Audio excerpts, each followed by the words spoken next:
Ah, je suis en direct. Bah oui, c'est que je t'ai. Facebookers, Facebookeuses, citoyens, citoyennes, étrangers, étrangères. Voilà, comme vous le savez, chaque mardi, on se rend à l'Elysée. Chaque mardi, on se rend à l'Elysée afin d'être reçu par le président de la République, M. Macron. Pourquoi on a la prétention particulière de demander un rendez-vous avec Macron? Car, comme vous le savez, si vous suivez le mouvement La Révolution est en marche, on a été assigné à comparaître devant la justice au tribunal de grande instance de Paris il n'y a même pas 2 semaines de ça, face au ministre de l'Intérieur, qui est M. Castaner, et face à Alliance Police Nationale, qui est le syndicat majoritaire en France. Donc on est légitime aujourd'hui, lorsqu'on est attaqué par le troisième homme le plus puissant de France par rapport à des vérités, et bien demander un rendez-vous avec le premier homme d'État, qui est M. Macron, tout simplement. Par rapport à ça, exactement depuis le 30 octobre 2018. Tous les mardis, on se rend à l'Elysée avec une lettre, voilà, qui est là. Une lettre où je demande un rendez-vous avec M. Macron, où j'explique qui on vient dans le Nez-sous-Bois, pourquoi on a monté ce projet, que c'est un projet qui émane de la banlieue parisienne, clairement, mais qui est destiné à la majorité silencieuse. Je vais être clair, Adama Traoré n'est pas le porte-parole des banlieues. Celui qui dit qu'il peut être le porte-parole des banlieues, c'est son problème, tant qu'il assume, c'est l'essentiel. Moi, par contre, j'assume le fait que je suis le porte-parole de la majorité silencieuse. Je suis le porte-parole du mouvement La Révolution est en marche. Je suis le porte-parole des personnes les plus démunies. Je suis le porte-parole des personnes les plus défavorisées. Je suis le porte-parole de toutes les personnes qui ont envie de s'émanciper. Je suis le porte-parole de toutes les personnes qui sont sûres et certaines que tout est politique. Je suis le porte-parole de toutes les personnes qui veulent s'organiser politiquement, économiquement. Oui, ça n'a pas de problème. Mais je ne suis pas le porte-parole de la banlieue. Ça, c'est une certitude. Nous, lorsqu'on parle, on parle exactement pour 46 millions d'habitants. C'est-à-dire toutes les personnes qui habitent en banlieue et toutes les personnes qui habitent dans les zones rurales de moins de 30 000 habitants. Car c'est là où il y a le plus de détresse humaine. C'est là où il y a les personnes les plus défavorisées. Et là, aujourd'hui, c'est un jour très important. Pourquoi? Accompagné de la lettre, à chaque fois, on pose un projet qu'on porte à l'échelle nationale. Et là, c'est par rapport à l'association Force Citoyenne qu'on a créée, qui est basée sur le civisme, l'insertion et la prévention. On milite pour la liberté d'expression pour les sourds et malentendants depuis exactement 2 ans. Et dans le dossier, comme vous pouvez voir, dans le dossier, voilà ce qui me fait plaisir. Voilà, c'est on a mis toutes les photos. Voilà les photos. Et ça, c'est une des photos où on a fait un repas et qui s'est très bien terminé. Et voilà, on voit, c'est la France plurielle, où il y a des femmes, il y a des hommes, il y a des personnes de toutes couleurs, de toute origine. Il y a des sourds et malentendants, des entendants. Et c'est ça que nous veut promouvoir à travers ce projet, liberté d'expression pour tous les sourds et malentendants. Car ce n'est pas normal qu'aujourd'hui en France, il y a exactement 9 millions d'habitants qui sont en situation de handicap. Il y a exactement 2 millions de personnes qui accompagnent toutes ces personnes en situation de handicap. Et il doit y avoir facile 10 millions de personnes qui sont impactées directement par une personne en situation de handicap. C'est-à-dire que si vous connaissez une personne en situation de handicap, quoi que ce soit, vous êtes impacté. Donc c'est pas normal qu'aujourd'hui, la loi du 11 février 2005 qui a été établie par M. Jacques Chirac lorsqu'il a été élu en 2002 n'est pas appliquée à l'échelle territoriale. Il faut qu'on arrête de pointer du doigt Macron et ses sbires. Il faut qu'on pointe du doigt tous les élus des collectivités territoriales, qui sont les élus régionaux, les élus départementaux et les élus communaux. Car c'est eux le vrai problème au jour d'aujourd'hui. Il faut parler cru. Il y a des élus qui font correctement leur travail. Il y a des élus qui ont réellement envie de faire bouger les choses dans leur ville ou dans leur département ou dans leur région.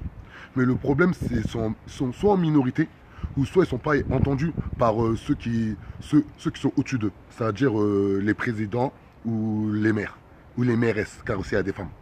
Mais aujourd'hui, si on n'a pas compris que tout part de la majorité silencieuse, tout doit partir du bas pour aller vers le haut, on ne va jamais évoluer. Là, aujourd'hui, lorsqu'on va se rendre devant l'Elysée, Macron fait une grande réunion pour la consultation. Eh bien, nous, on veut en faire partie. Nous, le mouvement La Révolution est en marche. On veut faire partie de la consultation, pas pour être ami avec Macron. Nous, on veut en faire partie pour faire bouger les choses réellement de l'intérieur. Car j'étais fonctionnaire territorial pendant 10 ans. Et des réunions qui servent à rien, j'en ai fait, refait et refait. Des réunions où il y a des belles choses qui se disent autour de la table. Mais quand tout le monde se lève, il claque la porte, il passe à autre chose, j'en ai trop vécu. Et ça, je ne veux plus en vivre. Et là, c'est des sujets sérieux. On est tous gilets jaunes. Il faut arrêter de croire que les gilets jaunes, c'est une race à part. Non, on est tous gilets jaunes. À partir du moment où on vit dans des conditions précaires, on est gilet jaune.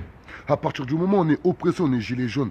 Et là, en l'occurrence, les personnes en situation de handicap et les sourds et malentendants, eux, ils sont encore plus brimés, plus bridés, plus pointés du doigt, plus discriminés que nous entendants, que nous, personnes valides. Et ça, c'est pas normal. Ces personnes-là méritent le respect. Ces personnes-là méritent d'être valorisées. Car c'est des Français à part entière. Et c'est pas normal qu'aujourd'hui en France, la loi du 11 février 2005 n'est pas appliquée sur les municipalités. Je vais faire une petite anecdote. Par rapport à la ville d'Aulnay-sous-Bois, il y a une personne qui est derrière Cancan le Filmen, nous a contacté par rapport à son mari, car il y avait des problèmes dans son travail. On a accompagné. On a essayé de trouver une solution. On a trouvé la solution. Mais avant de trouver la solution, on a contacté l'élu à la DRH de la ville d'Aulnay-sous-Bois. On lui a posé des questions toutes simples. On lui a dit quel budget est alloué au chef de service afin d'inclure toutes les personnes en situation de handicap. Car à un moment donné, lorsqu'il y a un sourd et malentendant qui vient dans un service, dans une municipalité, il y a bien un budget alloué pour qu'on puisse l'intégrer. Comment un sourd et malentendant peut travailler dans un service et dans ce même service-là, personne parle la langue des signes? Alors que la langue des signes, c'est une richesse pour la France. La langue des signes favorise la motricité. La langue des signes estompe la timidité. La langue des signes fait que tu peux être à des kilomètres, on peut parler avec les signes. Mais à un moment donné, si on n'arrive pas à valoriser notre richesse, si on n'arrive pas à un moment donné à élever le débat politique pour faire en sorte que lorsque tu es français, tu dois être fier d'être français. Car lorsque tu es français, l'État français fait en sorte que tu puisses avoir tout à ta disposition. Et la moindre des choses, c'est la liberté d'expression. La moindre des choses, c'est la communication. La moindre des choses, c'est lorsqu'un sourd et malentendant regarde un débat télévisé très important, normalement, il doit comprendre ce qui se dit. Comment ça se fait qu'aujourd'hui, on n'a pas créé une chaîne télé uniquement pour les sourds et malentendants et pour les personnes en situation de handicap? Je sais pas, il y a des chaînes afro, il y a des chaînes maghrébines, il y a des chaînes, toutes sortes de chaînes. Il y a des chaînes hip-hop, il y a des chaînes sportives. Pourquoi il n'y a pas une chaîne pour les sourds et malentendants? Pourquoi il n'y a pas une chaîne de télévision pour les sourds et malentendants?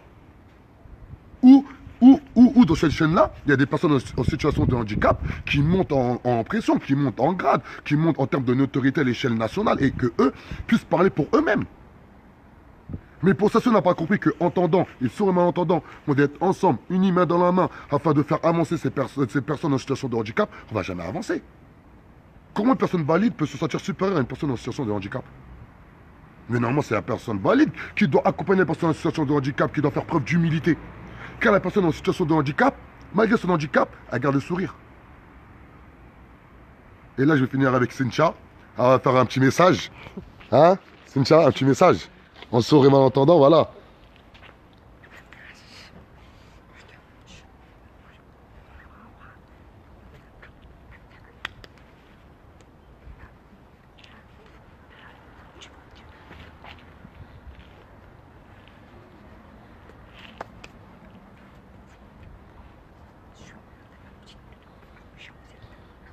Vous avez vu là, vous comprenez pas ce qu'elle dit, mais là, elle parle avec le cœur. Voilà. Là, elle dit juste qu'on doit vivre ensemble et faire ensemble, basta. Je comprends pas moi-même. Mais là, je vois parler avec le cœur et ça me fait plaisir. Et comment ça se fait qu'on la comprend pas alors qu'elle parle français? C'est pas normal. Merci Cynthia. On va à l'Elysée là. Ciao.